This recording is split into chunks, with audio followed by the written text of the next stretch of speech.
The difference between a cherry picker and someone who cherry picks is the difference between someone who has a celebratory drink and an alcoholic.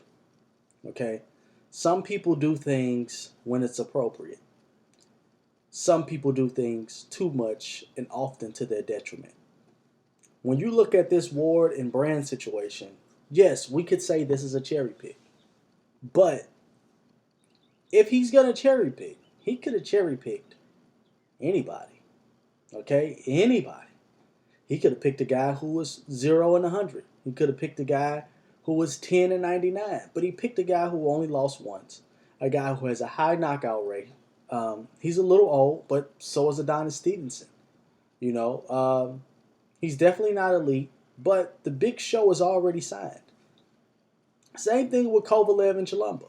The big show is already signed. So therefore, I wouldn't call neither one of these guys a cherry picker. I would not reduce things that they have done in their career. I don't think this one event overshadows those things.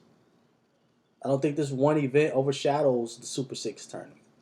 I don't think this one event overshadows Kovalev versus Benoit Hopkins. I don't think so. Even Kovalev versus Pascal. I don't think that this one celebratory event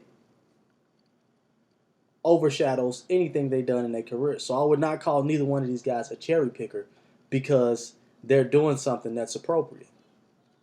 They're both taking a stay busy fight before we see the fight. And prior, especially in Ward's case, prior to knowing who his opponent was, we already got news that he was fighting Kovalev. Now here's the issue